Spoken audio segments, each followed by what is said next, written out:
Hello everyone, welcome to logical education. I am Raksha Raghuvanshi और यहाँ पर हम इंग्लिश से नाउन चैप्टर डिस्कस कर रहे हैं, जिसमें आज हम पढ़ेंगे नाउन केसेस। इससे पहले वाले लेक्चर्स में मैंने आपको बताया था नाउन क्या होती है, नाउन के टाइप्स कौन कौन से हैं। फिर उसके बाद हमने नाउन के टाइप में फिर फर्दर टाइप्स में कैटेगराइज किया उसको, फिर उनका कॉम्बिनेशन बनाया। उसके बाद फिर हमने पढ़ा था नाउन जेंडर, जिसमें हमने masculine gender, feminine gender, common gender, neuter gender पढ़ा। फिर सिंगुलर नाउन से प्लूरल नाउन में हमने कन्वर्ट करना देखा। ये सब चीजें हमने लास्ट लेक्चर्स में डिस्कस कर ली। अगर आपने उनको नहीं देखा है तो आप उनको भी देख लीजिएगा, जिससे कि आपका नाउन पूरा क्लियर हो जाएगा। इस लेक्चर में हम पढ़ेंगे नाउन केसेस और इसके बाद फिर हम नाउन के रूल्स डिस्कस करेंगे नेक्स्ट लेक्चर में, जिससे आपको नाउन की प्रैक्टिस अच्छे से हो जाएगी। ठीक है, तो नाउन केसेस क्या है? तो नाउन को फर्दर क्लासीफाई कर रखा है हमने on the basis of cases. ठीक है, नाउन को फर्दर क्लासीफाई कर रखा है on the basis of cases. ये हमें क्या बताता है? इसको पढ़ने से हमें क्या फायदा होगा? ये हमें बताता है कि नाउन की पोजीशन क्या है किसी सेंटेंस में। ठीक है, नाउन की पोजीशन क्या है किसी सेंटेंस में। जैसे हमारे सामने तो सेंटेंस ही आएगा, ठीक है, तो उसमें नाउन की पोजीशन क्या है उससे हम बता पाएंगे, हमें ये चीज समझ आएगी। तो बेसिकली यहाँ पर 5 केसेस है नाउन की। 5 केसेस कौन कौन से? Possessive case, vocative case, dative case, nominative case और ऑब्जेक्टिव केस। कहाँ पे कौन सा केस लगना चाहिए, ये हम बड़े बड़े सेंटेंस में ये समझने के बाद बता पाएंगे। ठीक है, कहाँ पे क्या चीज लगना चाहिए और कहाँ पे क्या लगा, उसका क्या मतलब है, क्या वो सही पोजीशन पे लगी भी हुई है या नहीं लगी हुई है, नाउन वो सही पोजीशन पे लिखी हुई है। ये जब आपको सेंटेंस करेक्शन होता है या एरर पूछी जाती है तो इस तरह के क्वेश्चन पूछे जाते हैं, यहाँ पे बहुत मिस्टेक दी जाती है। ठीक है, तो basically possessive case, vocative case, dative case, nominative case और ऑब्जेक्टिव केस। यहाँ पर नॉमिनेटिव और ऑब्जेक्टिव केस बहुत ही इजी है। तो सबसे पहले हम नॉमिनेटिव केस पढ़ते हैं। Noun is the subject of verb, it is said to be nominative case. Simple सी बात है, Radha is an intelligent girl. एक वर्ड लिखा हुआ है, Radha is an intelligent girl. किसी सेंटेंस में 3 चीजें होती हैं, यहाँ पे हम थोड़ा सा डिस्कस करते हैं। तो यहाँ पे हम सबसे पहले एक चीज समझते हैं, किसी भी सेंटेंस में, किसी भी सेंटेंस के लिए हमें मिनिमम 3 चीजों की जरूरत होती है। एक तो क्या होता है हमारा सब्जेक्ट, और एक होती है हमारी वर्ब, और एक होता है ऑब्जेक्ट। किसी भी सिंपल सब्जेक्ट के लिए कई बार बिना ऑब्जेक्ट के भी सब्जेक्ट और वर्ब से काम चल जाता है। जनरली हमें सब्जेक्ट, वर्ब और ऑब्जेक्ट की जरूरत होती है किसी भी सेंटेंस को बनाने के लिए। इस सेंटेंस को देखिए जरा, Radha is an intelligent girl. इसमें जो राधा है वो क्या है? सब्जेक्ट। राधा जो राधा है वो सब्जेक्ट है। इज क्या है? वर्ब है। इज क्या है? वर्ब है। एन इंटेलिजेंट गर्ल, ये पूरा का पूरा ऑब्जेक्ट हो गया। ये पूरा का पूरा ऑब्जेक्ट हो गया। अगर मैं इसको फर्दर डिवाइड करूं तो ये जो इज है ये तो वर्ब आपको दिख रही है। ठीक है, राधा जो है वो सब्जेक्ट है, बट राधा किसी का नेम है। नेम है मतलब क्या है? नाउन है। राधा किसी का नेम है मतलब कि नाउन है। गर्ल, गर्ल भी यहाँ पर एक नेम का ही को ही बोल रहे हैं, तो ये भी नाउन है। गर्ल भी एक नाउन है। गर्ल कैसी है? इंटेलिजेंट है। तो जब हम किसी नाउन की क्वालिटी बताते हैं तो वो वर्ड क्या होता है? एडजेक्टिव। क्या होता है? एडजेक्टिव। जब हम किसी नाउन की क्वालिटी बताते हैं तो उसको हम एडजेक्टिव बोलते हैं। तो यहाँ पे इंटेलिजेंट क्या हो गया? एडजेक्टिव हो गया। और ए एंड द क्या होते हैं? हमारे आर्टिकल होते हैं। ए एंड द आर्टिकल होते हैं। तो इस सेंटेंस में ये नाउन है, ये फिर वर्ब हो गया, ये आर्टिकल हो गया, एडजेक्टिव हो गया, नाउन हो गया। काफी कुछ लिखा हुआ है यहाँ पे। यहाँ पे 2 नाउन दे रखी हैं। क्या? ये 2 नाउन दे रखी हैं, एक राधा और एक गर्ल। 2 नाउन दे रखी हैं। तो यहाँ पर आपको बताना है कि कौन सा नॉमिनेटिव केस है और कहाँ पे कौन सा केस, क्या इस केस का मतलब क्या है। सिंपल सी चीज है। तो जब भी कोई केस इस तरह से दे रखा हो, जैसे कि यहाँ पे ये जो वर्ब है ना, वर्ब का, ये देखिए, ये जो वर्ब है, वर्ब के लिए सब्जेक्ट कौन सा है? ये वाला राधा। वर्ब के लिए सब्जेक्ट क्या है? राधा। और ऑब्जेक्ट क्या है? गर्ल। वर्ब के लिए सब्जेक्ट है राधा और ऑब्जेक्ट क्या है? गर्ल। तो सब्जेक्टिव केस या नॉमिनेटिव केस क्या हो जाएगा? राधा।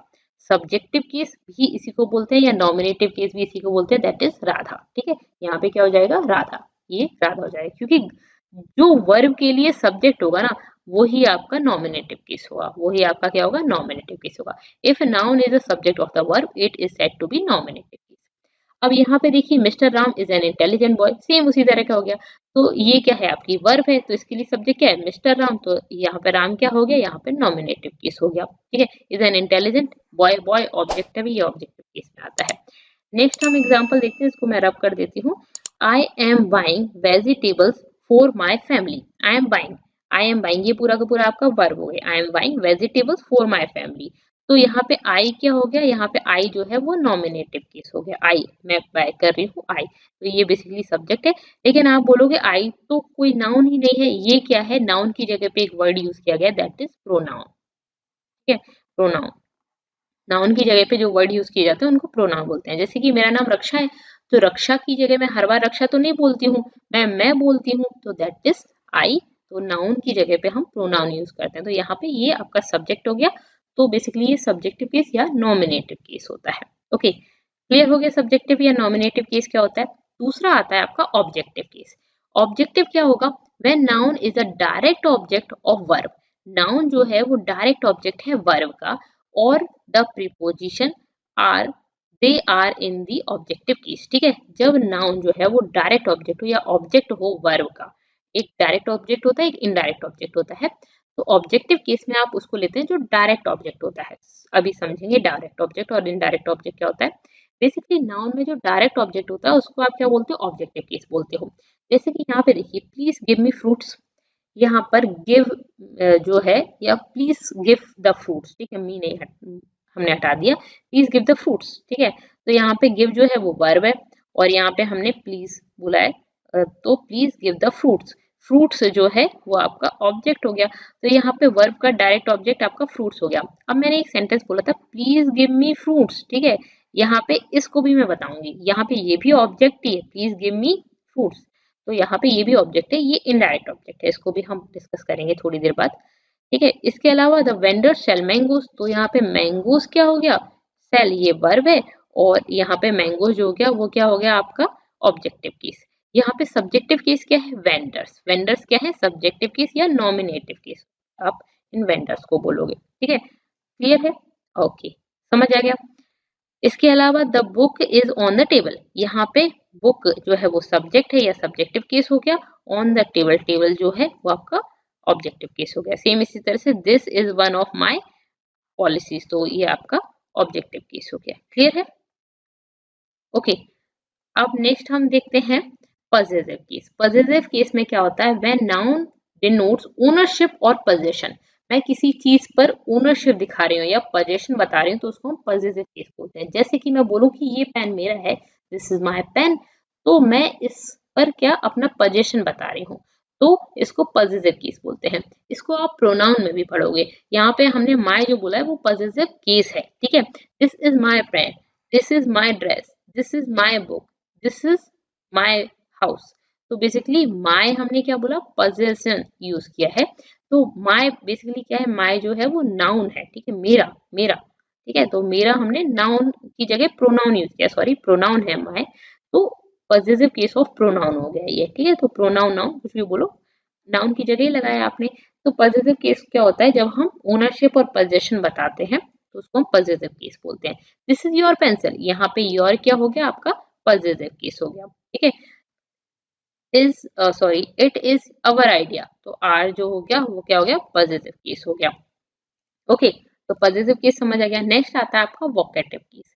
वोकेटिव केस क्या होता है, जब नाउन को हम वोकेटिव केस तब बोलेंगे when it is used to call to get attention. ठीक है, पहले हम इसको अटेंशन के लिए यूज करें। जैसे कि मिस रिया, मैंने बोला मिस रिया, तो रिया ने बोल दिया यस, बोलिए। ठीक है, तो miss Riya, teachers are waiting for you in the staff room. यहाँ पे हमने क्या बोला, पहले हमने उनका नाम ले लिया मिस रिया, फिर हमने बोला टीचर्स आर वेटिंग। यहाँ पे आर वेटिंग क्या हो गया, ये वर्ब हो गया। ठीक है, और आर वेटिंग के लिए सब्जेक्ट क्या है आपका teachers, teachers are waiting for you, तुम्हारे लिए, ये आपका ऑब्जेक्ट हो गया। इन द स्टाफ रूम, ये अदर वर्ड्स हो गए। ठीक है, स्टाफ रूम भी एक नाउन ही है। तो basically teachers are waiting for you in the classroom, किसके लिए बोला है आपने, मिस रिया। तो बेसिकली हम जब इसको एक तरह से अटेंशन पाने के लिए हम इसको जब कॉल करते हैं ना, तो उसको हम वोकेटिव केस में बोलते हैं। तो यहाँ पे मिस रिया जो हो गया वो वोकेटिव केस हो गया। Mister Well, students are waiting for you in the main hall. यहाँ पे जो मिस्टर वेल जो हो गए वो आपके क्या हो गए, वोकेटिव केस हो गया। ये भी नाउन ही है। ओके, नाउन का वोकेटिव केस हो गया। क्लियर है। Brothers, a letter for you, brother a letter for you. ठीक है, sister this is your pen. ठीक है, तो बेसिकली आप किसी के भी नेम को कॉल करते हो उसका अटेंशन पाने के लिए कि भाई वो हमारी तरफ देखे तो तब तो उससे बात करेंगे। तो बेसिकली उसको हम बोलते हैं वोकेटिव केस। पजेसिव केस क्या होता है? जब हम किसी चीज पर ओनरशिप दिखाते हैं। नॉमिनेटिव केस क्या होता है? जब वर्ब का डायरेक्ट सब्जेक्ट होता है, वो नॉमिनेटिव केस या सब्जेक्टिव केस बोलते हैं उसको। जैसे यहाँ पर टीचर जो है वो सब्जेक्टिव केस हो गया। अगर मैं इसको हटा दूं, सिर्फ इतना ही रखूं, तो देखिए आप इसको देखिए, तो teachers are waiting for you in the staff room. तो आर वेटिंग, उससे पहले टीचर है, तो ये आपका सब्जेक्ट हो गया। ओके, क्लियर है? ठीक है, तो बेसिकली ये होता है। नेक्स्ट आता है हमारा डेटिव केस। डेटिव केस और एक हमने पढ़ा था यहाँ पे, एक तो हमने वोकेटिव केस पढ़ा है, पॉजिटिव केस पढ़ा है, उससे पहले हमने एक केस और पढ़ा था, क्या? Objective case. ठीक है, नॉमिनेटिव केस हमने सब्जेक्ट पढ़ा, ऑब्जेक्टिव केस। ऑब्जेक्टिव केस को ही अगर मैं आपको बोलूं कि वो डायरेक्ट ऑब्जेक्ट था, जब हम इसको इनडायरेक्टली यूज करते हैं, इनडायरेक्ट ऑब्जेक्ट की बात करते हैं, तो उसको हम डेटिव केस बोलते हैं। ठीक है, जब वर्ब का इनडायरेक्ट ऑब्जेक्ट हो तो उसको हम डेटिव केस बोलते हैं। क्या मतलब है इस बात का? देखिए, Rohan brought me chocolates. Rohan brought me chocolates. इस सेंटेंस में ब्रॉट क्या है? वर्ब है। तो सबसे पहले आप वर्ब देखा करिए। ब्रॉट कौन लेके आया? रोहन। तो रोहन क्या है? सब्जेक्ट है। सब्जेक्ट में भी रोहन किसी का नेम है, मतलब कि ये नाउन है। ब्रॉट के लिए डायरेक्ट, मतलब वर्ब के लिए डायरेक्ट सब्जेक्ट हो गया, तो ये एक नॉमिनेटिव केस हो गया, या हम बोलते हैं इसको सब्जेक्टिव केस, एक ही बात। ठीक है, ब्रॉट मी चॉकलेट्स। मी भी यहाँ पर एक नाउन की जगह पे लगाया गया है, प्रोनाउन। ठीक है, नाउन की जगह पे लगाया गया है प्रोनाउन, NOUN। ठीक है, नाउन की जगह पे लगाया गया ये प्रोनाउन। और चॉकलेट्स ये भी एक नाउन है। तो यहाँ पे दो ऑब्जेक्ट हैं। तो यहाँ पर मैं आपको बोलूँ डायरेक्ट ऑब्जेक्ट कौन सा है, तो जब आपके सामने ये क्वेश्चन आए कौन सा डायरेक्ट ऑब्जेक्ट है, ठीक है, और आपके सामने आए कौन सा इनडायरेक्ट ऑब्जेक्ट है, डायरेक्ट ऑब्जेक्ट कौन सा है, इनडायरेक्ट ऑब्जेक्ट कौन सा है, तो आपको ये समझ लीजिए बहुत ही सिंपल सा काम करना है। ठीक है, यहाँ आपको सेंटेंस में कई बार प्रॉब्लम हो सकती है। सिंपल सी चीज है, जब आप बोलोगे व्हाट, ठीक है, जब आप इसी सेंटेंस से क्वेश्चन करोगे व्हाट, ठीक है, तो आपके सामने जो भी वर्ड आएगा वो डायरेक्ट ऑब्जेक्ट आएगा। जब आप इसी से क्वेश्चन करोगे whom, तो आपके सामने जो भी, सॉरी WHOM, तो जो भी आपके सामने आंसर आएगा वो होगा इनडायरेक्ट ऑब्जेक्ट। क्या मतलब है? Rohan brought me chocolates. ठीक है, रोहन मेरे लिए चॉकलेट्स लेकर आया। रोहन मेरे लिए क्या लेके आया? तो आंसर क्या आएगा आपका? चॉकलेट्स। तो जब मैं पूछती हूँ क्या या व्हाट, तो आंसर क्या आता है? जो भी आंसर आता है वो डायरेक्ट ऑब्जेक्ट होगा। और रोहन किसके लिए चॉकलेट्स लेके आया, तो क्या जाएगा? मेरे लिए। रोहन किसके लिए चॉकलेट्स लेके आया? रोहन तो सब्जेक्ट है, तो उसको तो आपको बोलना ही पड़ेगा। उसको नहीं बोलोगे कौन मेरे लिए चॉकलेट लेके आया, ये नहीं पूछोगे, क्योंकि यहाँ पे ऑब्जेक्ट पूछना है। रोहन लेके आया ये तो हमें पता है, रोहन मेरे लिए चॉकलेट्स लेके आया, तो फॉर हुम। ठीक है, तो जब आप यहाँ पे ये क्वेश्चन करते हो तो जो आएगा वो इनडायरेक्ट ऑब्जेक्ट होगा। सिंपल। जब आप पूछते हो क्या, तो आपका डायरेक्ट ऑब्जेक्ट आता है। और जब आप पूछते हो whom, तो आपके सामने क्या आता है? कौन, किसे, किसको, तो आपके सामने आता है इनडायरेक्ट ऑब्जेक्ट। ठीक है, कौन, किसे, किसको, इस तरह के क्वेश्चन पूछते हो तो आपके सामने इनडायरेक्ट ऑब्जेक्ट आता है। The teacher gave the students few exercises. Teacher ने स्टूडेंट्स को थोड़ी सी एक्सरसाइजेस दी। देखिए यहाँ पे वर्ब क्या है? गिव। ठीक है, क्या है ये? वर्ब। टीचर क्या है? सब्जेक्ट हो गया, सब्जेक्टिव केस या नॉमिनेटिव केस हो गया। The students few exercises. ठीक है, फ्यू एक्सरसाइजेस। टीचर्स ने स्टूडेंट्स को क्या दिया? क्या दिया? व्हाट? Exercises the. एक्सरसाइजेस क्या हो जाएगा आपका? Direct object. ठीक है, सॉरी डायरेक्ट ऑब्जेक्ट। और किसको दी? स्टूडेंट्स को, तो ये क्या हो जाएगा? Indirect object. क्या हो गया? Indirect object. तो यहाँ पे डेटिव केस क्या हो जाएगा? स्टूडेंट्स। ओके, और ऑब्जेक्टिव केस क्या हो जाएगा? एक्सरसाइजेस। वहां पे मैंने आपको मी लिखा था और बोला था कि इसको याद रखिएगा, तो मी वहां पे क्या हो जाएगा? इनडायरेक्ट ऑब्जेक्ट या dative case. Okay, postman brought me a letter, तो यहाँ पे मी क्या हो गया आपका? Indirect object. और यहाँ पे अ लेटर क्या हो जाएगा? Direct object. तो इनडायरेक्ट ऑब्जेक्ट या डेटिव केस आप इसको बोलोगे। Okay, we gave a bone to our dog. Gave यहाँ पे क्या है? वर्ब। यहाँ पे ये a bone to our dog. ठीक है, तो हमने क्या दिया? क्या दिया? तो हमने वॉन दी। किसको दी? डॉग को दी। देखिए अब यहाँ पे आपको मी चॉकलेट्स लिखा हुआ था, लेकिन यहाँ पे हमने इसको रिप्लेस कर दिया है। ठीक है, यहाँ पे हमने इसको रिप्लेस कर दिया है। तो we gave what? We gave a bone. We gave a bone, हमने क्या दिया? तो वॉन दी। क्या? तो हमारा क्या हो जाएगा? ये आपका डायरेक्ट ऑब्जेक्ट हो जाएगा। ठीक है, क्या दिया तो ये डायरेक्ट ऑब्जेक्ट हो जाएगा।